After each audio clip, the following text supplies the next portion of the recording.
Hi, my name is Kevin Jeffers. I live in Los Angeles.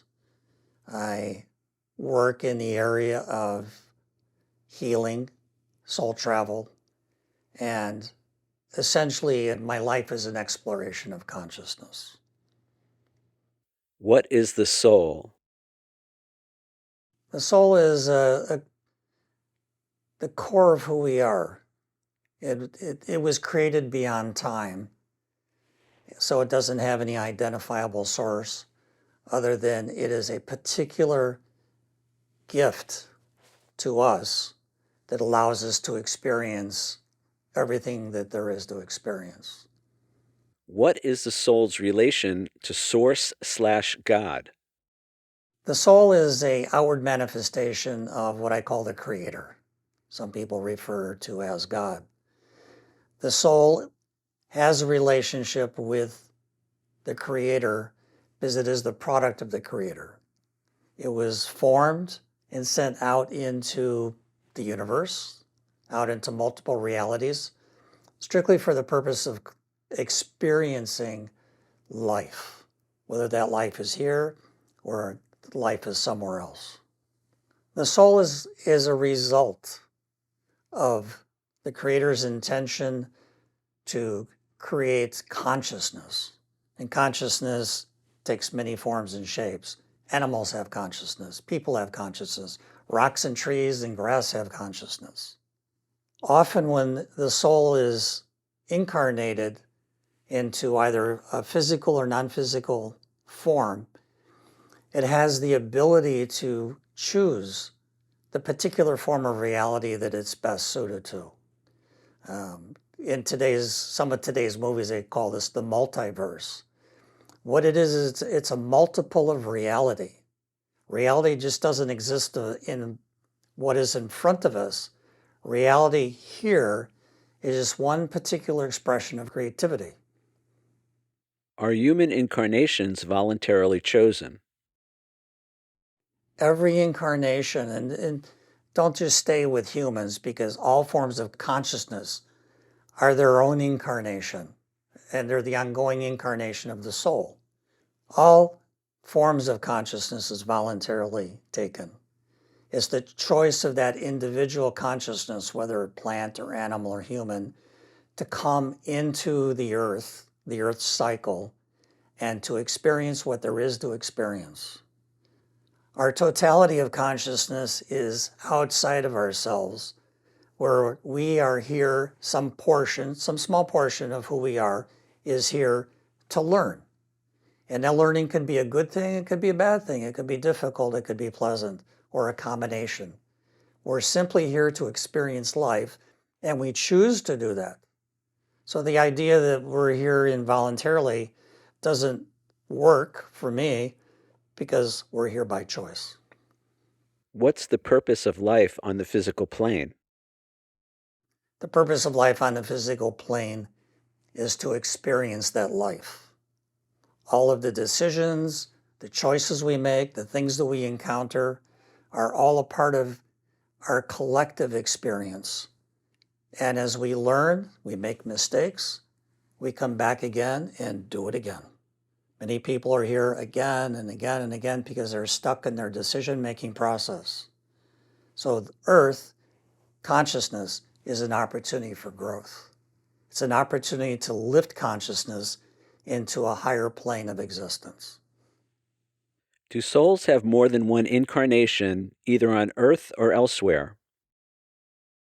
Souls have incarnations, endless incarnations, for the sole purpose of uplifting consciousness. And you don't get that job done in one shot. You have to come back and experience life and then look at the deficiencies or the excesses that you encountered. You need to once you're committed to life, you need to come back again and again for this thing we call balance. We strive to achieve balance between the soul and the body. Does the soul plan its incarnations ahead of time? Our lives are planned, and they're planned in cooperation with ourselves as we know it and our total soul group. They're planned in the sense that they are to accomplish one particular thing or possibly multiple things, because that's unusual. Usually you have one task, you work on it, and when you complete, you leave. Well, the individual soul is part of a collective soul. And the collective soul knows what needs to be worked on or experienced to lift their consciousness to a higher plane. So it's a group decision.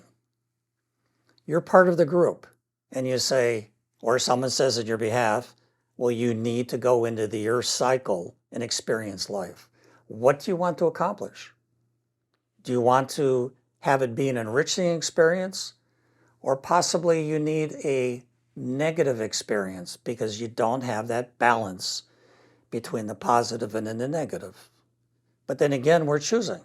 We could come in as rocket scientists, or we could come in as a stone carver or a wood maker. It's our choice. Do we have soul groups that we incarnate with across different lifetimes?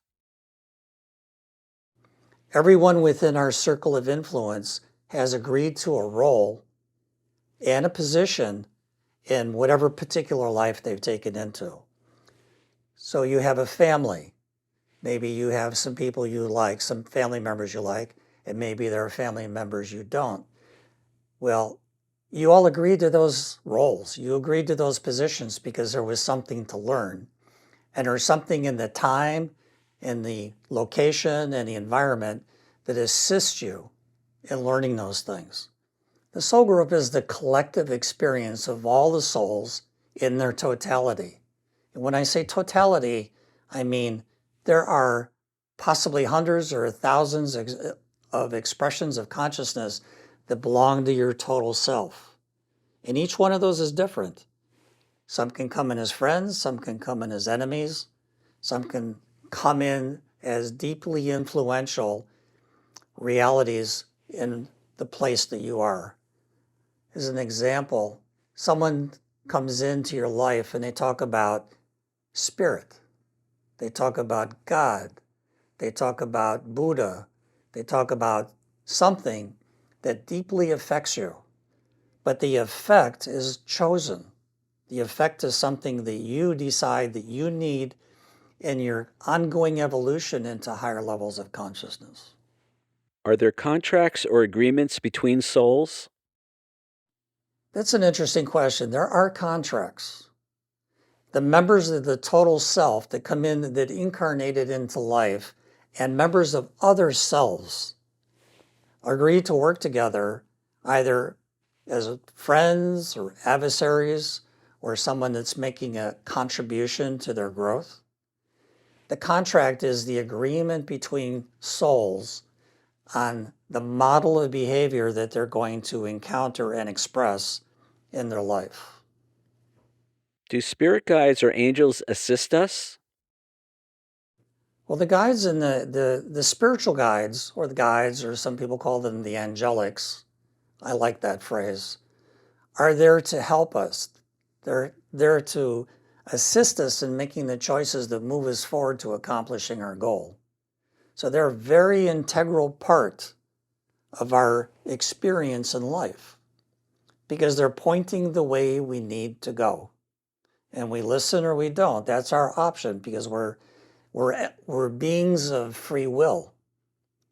But using the guide as the mentor or the source of information or the direction that we're going to go is incredibly valuable because then we lose the sense of being lost. We gain the sense of having a purpose. So the guides help us in our forward progression of consciousness. What is death? Death is transition. We fundamentally in Western culture don't believe that we're going to have another life. Reincarnation is not an integral component of our consciousness. When you move outside of Western culture into Eastern culture, It's a given that we will come back and experience life again. So depending on where you're from is how you're going to view death. I've seen many Eastern cultures where death is just a part of life because there's an understanding that there's a continuation of consciousness. In the Western culture, we seem to have locked that in under religious beliefs that when we die, we go to heaven or we go to hell. What I've seen so far is there are multiple heavens and multiple hells. Each relate to what you believe in. What is the veil of forgetting, and why do we need it? Forgetfulness you could view as a contract when you come into life. You agree to forget. Because if you're incarnated with all knowledge, you don't need to be alive because you know everything. So people choose forgetfulness, and that's forgetting who you are. It's forgetting the influence and of your total self.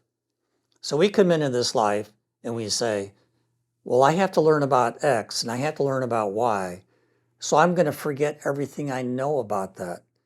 And then I will have to find out and start to build an understanding of the missing component.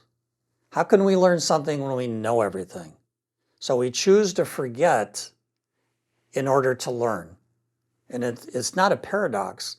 It's a natural progression of becoming so aware and so embedded in the earth reality that we have become able to lift ourselves up into a higher plane of consciousness. Discuss the role of free will in a given incarnation. The plan is what we have decided in a spiritual state, what we want to accomplish in life. Free will is our mind, our brain, deciding how much of that plan it wants to follow or to become engaged with. So free will is the ultimate choice, and it occurs moment by moment by moment where we choose to follow the plan. We choose to take the guide signs that our guides, our angelic guides are providing us, or we choose not to. Every action, every moment, every thought is expressed by free will. Why? Because you can just stop doing something. Your free will is exercisable in not following the plan. So why do you not follow the plan? Maybe you don't like it. You're tired of it. You think it's a bad plan. But how do you know? Because you come in not knowing. Every time we choose not to follow the plan, we up the difficulties of our life until we reach the point of, I would say, desperation, where we finally realize that following the plan is the thing for us to do because it's taking us to the next stage of consciousness. Is life on the physical plane an illusion? Life is an illusion. Life is not real per se in relationship to the higher planes of consciousness. Life is simply a tool. We shaped it. We're constantly shaping it. We can reshape it. It's up to us. It depends on what we need. But in terms of ultimate reality, we don't know what the ultimate reality is. We don't know what the next phase is or what the next stage of consciousness is. So what do? We make it up. There's a heaven.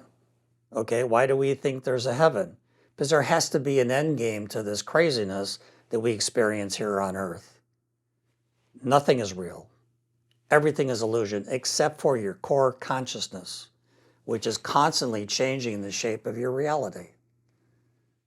Are we judged or punished for our mistakes in the afterlife? When we pass and we go to what people commonly call the life review, where we review our life and we make decisions and we re-experience that life, some people think that's punishment. Other people think that when we die, we immediately go into a state of purgatory, and that's our punishment. Or we're so bad we go to hell, that's our punishment. Or we're so good, we're such good souls, we go to heaven. For me, the reality is None of that makes any sense. Because in the totality of ourself, we know all things. We experience all things. If we're on the earth and we die confused, there's really no way to know where to go. Is there such a thing as hell? Hell is not real. Hell is just something that we imagine in the creative stage or the creative state of pure being. We experience hell because there's some part of the shape of us that always wanted to know what hell was like. Possibly you thought we didn't deserve heaven, so we go to hell. And we know from in the Western culture that purgatory is a transitionary state to judgment to go to heaven and to go to hell. Why do we go to hell? Because we made that decision. That's what we need to do next. So we go there, when in fact it's not even real. It's illusory. It's imagination. But what prompts us are the decisions and the actions we took in the life that we pass from. Describe the life review. What's important to know about the life review is that it's occurring in no time, which means that you experience all components of your life existence at once. But you're also able to put them in a consecutive order that makes sense. So when you're doing a life review, you're just simply reviewing what you did and what you didn't do and what you should have done. That's the purpose of the life review. Punishment or reward has nothing to do with the life review. It's just our opportunity to learn. And from my own experience, the first thing that your total self wants to know, and the driving question is, what did you learn? What did you learn? Tell us what you learned. And that answer is all that's asked of you when you go through the life review. What did you learn? And that knowledge of what we learned adds back into the collective knowledge of our total self.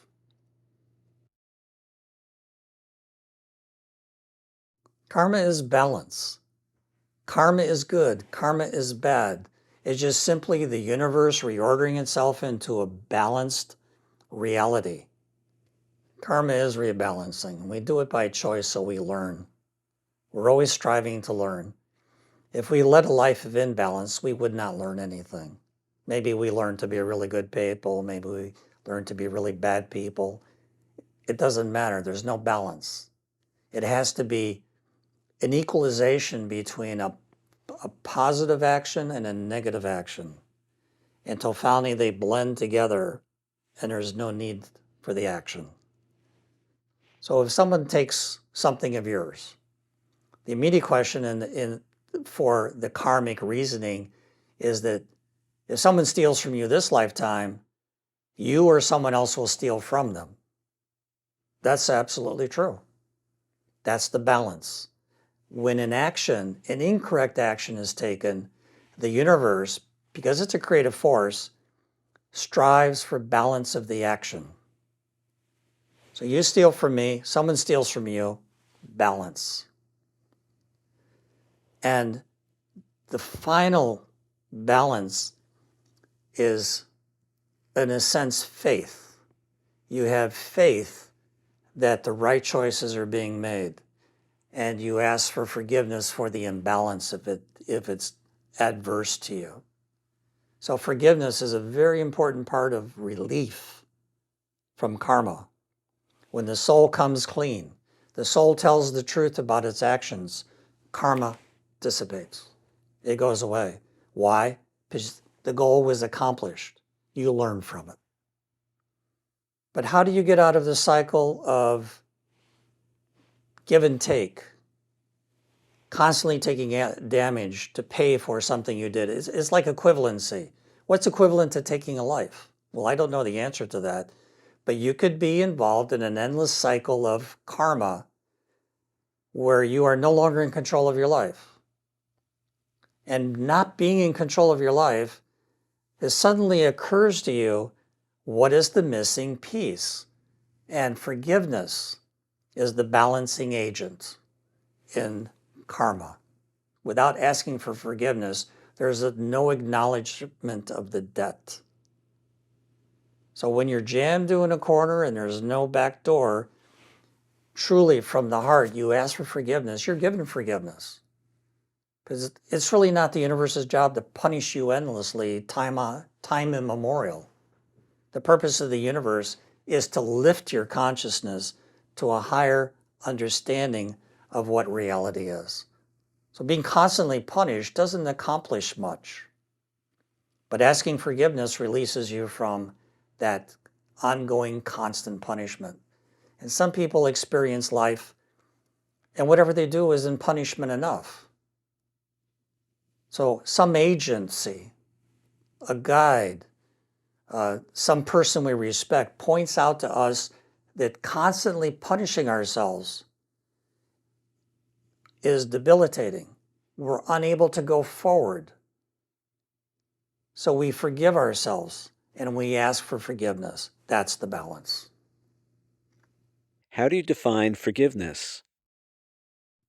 Forgiveness is you finally making a decision that you have held on to your grievance long enough, that your grievance is damaging you.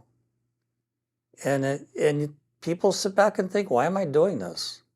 Why am I constantly angry? Why do I constantly need retribution for an action when it's not supporting me in moving forward in my life? Forgiveness is a mechanism where we ask or we give to somebody to clean up or to finish some action. So when you're a child, you do something bad to your mother, as an example, and it just chews on you for 10, 20, 30 years until the point where you don't even understand what it was about in the first place. But you do know that you need to ask forgiveness of your mother, as an example, or somebody else, in order to be released from the burden of your guilt. Discuss the idea of oneness/unity and how we can apply it in our everyday lives. Oneness, which is the unification of all components of our total self, we don't have the opportunity to express it in our life, usually, because oneness is the element of disappearing from the need to be on the earth. We no longer need to be in the cycle of reward and punishment. We no longer need to be proving anything because we understand and we experience that all creation is one. Well, the belief in separation in my mind is dualism. We think there's a positive and negative. We think there's a here and a not here. Dualism is not recognizing that everything is one thing. We see it divisively. So dualism is a common belief on the earth because we believe in rewards and punishment. We believe in positive and negative. We don't see ourselves as being a totality of all, a totality of one. What does the belief in separation cost us? Well, believing in separation is the ultimate lack of reality of how energy works. Separation is a mental construct where we have a them and an us. The reality is that there's no them, there's no us. There is all of us together. So what the cost is, on just a simple material plane, is whatever is there is something I want. Whatever is there is something that I deserve. And that creates conflict, it creates aggression, it creates imbalance and wanting and needing. So it's an artificial concept. The reality is you don't know yourself till you know your neighbor, and when you know your neighbor, you know yourself. What, where is heaven? What, where is God? Interesting question. Heaven is a state of mind. Heaven is our imagination envisioning our reward for a just life or a good life. Where is God? God is everywhere. God permeates every atom, every part of our being. God is everywhere. Heaven is just a state of mind. You go to hell, you go to heaven, you made it up anyhow. Which one do you feel you need to go? And then after you've gone to heaven and you've gone to hell, you get tired of it. Because heaven is the state of perfection. Hell is the state of punishment. And that stuff gets boring. So as souls, eventually we get bored and we move on and say, what else is there? What is reality? What is really happening here? That's the first part. The second part of the question is, where is God? God is everywhere. God intertwines creativity in its most essential component. So there's no place for God. God is not in heaven. God is not in the universe somewhere. God is everywhere.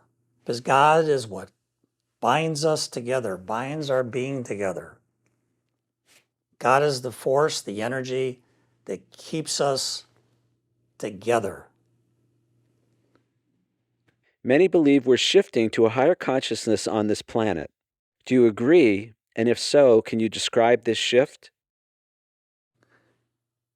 My personal understanding is that the earth is moving to a state of higher consciousness. How do I know that? There's no proof. I've seen it when I travel outside of the body. It's clear to me, but that's no proof. So it really comes down to when I'm sitting here in my body is my belief. I believe that we're moving to a higher state of consciousness, and there's no proof. There are indications, there are signs, there's the potential, but there is no established reality for gauging within us that we have moved on to a higher state of perfection. What's the secret to remembering who we really are? Remembering who we are is a gradual process, because when we remember who we are, we have to remember who we were. When we remember who we were, or people call that past lives, there's a greater integration of all aspects of past lives that help us understand who we are now. But the knowing who we are is almost like a spark that creates a fire, the fire of consciousness, the fire of awareness. Until we have that spark, we're just a long compilation, a long history of previous lives. What does our soul want us to know? Our soul wants us to know that there are many expressions of reality. Our soul wants us to know that we are a product of of creation. Our soul wants us to know that what we are here now is not the final product of who we will become. Is there a positive message or message of hope you'd like to leave us with? Our soul is immortal and doesn't die. Whatever the physical circumstances are, whether we die and pass on, or whether we have a good life or a miserable life, that's not the end of who we are. So the message is simple. We are immortal. Our souls are immortal. The message is we continue. Whatever the circumstances are, however good, however bad, we continue. Because we're immortal. We were made that way. We can't die. The soul cannot die. There's nothing that can destroy a soul. So leave it at this. Think of yourself as immortal beings with a beginning we don't remember, with an ending we don't remember, but what we know is we don't die. Our flesh may die, but our soul remains intact. So we're forever beings, and we continue.